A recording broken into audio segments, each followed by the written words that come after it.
become involved with Dad's Army, it was a phone call from David Croft, whom I really didn't know. I was very new to television in those days. I'd done a lot of sort of pantomimes, summer seasons, and I think it was the summer seasons that attracted David Croft because his background, his family, his parents were very much involved with that scene, the summer season, and he knew that anybody that had done summer season as a comic and kept on with it would have some knowledge of the business because you had to do a bit of everything in the old end of the pier shows as it was. Besides doing your own spot, you had to do sketches, chainers, and things like that. Very, very good training. So that's how I think David got to know about me. Anyhow, the phone call came. Would I go along and have a chat, which I did, and I was given the part of the fire chief in the very, very first episode of Dad's Army, and it was quite an experience because there was I pretty new to television, and there were all these wonderful old well, not old gentlemen, but old fair, getting on a bit. With Arthur Noel and John the Measurer and all the others. And it was quite an experience. And we started off rehearsing, and everybody got on, seemed to be, very quiet and very dignified. And on the third day, David Croft came to me and said, we've been sort of doing a rough timing of the show, and we're going to be way, way over.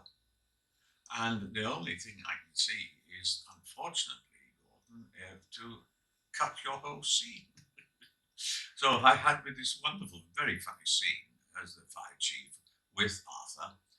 He was arguing that he wanted the village hall for his soldiers. I wanted it for my firefighters. And as I said, it was a funny scene. My lads were running the hoses in between Arthur's legs, and he was, what's happening? And unfortunately, it was cut. And David said, but I do apologise, but I promise you that we will use you again. And of course he did. I was disappointed, but if I'd known what a wonderful success that was going to be, Dad's Army, I would have been very, very disappointed because we didn't know then how it was going to take. As everybody knows, it was a grand, wonderful, wonderful series, and still, even today, 40 years later, still being repeated and just as funny as when it was first shown. So I think the next thing I did what would that be? It would probably be the policeman. I think I was a policeman. I didn't see myself as a policeman, but I think David felt he had to use me.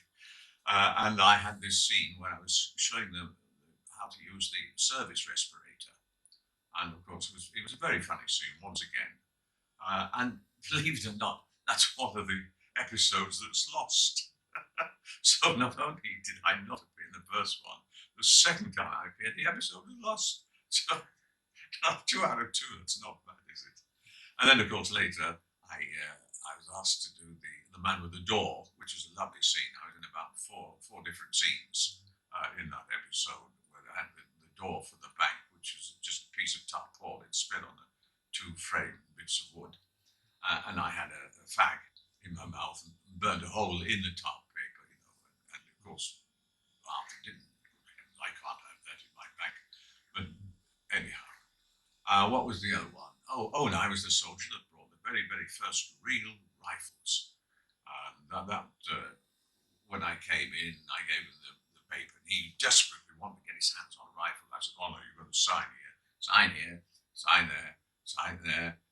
And he was getting more exasperated. And then he thought he'd finished to put the pen down. I turned the paper over, sign here. Just kept going and going. And of course, I was the lighthouse keeper where the light was shining. And I said, my men will put that out. No, they won't. Yes, they will. No, they won't. Why won't they? And I said, because I've got the key, because we were on shore. So that, I did, 4 or 5, I think it was. I would have done 6, but one the fire chief was the first one, and the second one was lost. Anyhow, of course, the repeats do keep coming in, which is very nice. But it was quite an experience working with, Jane Laurie and all wonderful, wonderful men. They've done it all in show business. wonderful experience.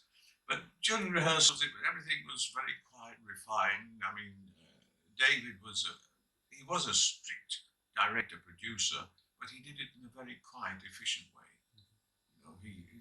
Nobody would dream of speaking out or making it. While rehearsals were going on, the rest of us, if we weren't in that scene, then we would be quietly either reading a book or learning lines, doing crosswords, and that's how it was finished off. I didn't do any actual filming up at Thetford. It was everything I did was in the studios, but it was a great experience, and of course, as I said, it's still going just as strong today.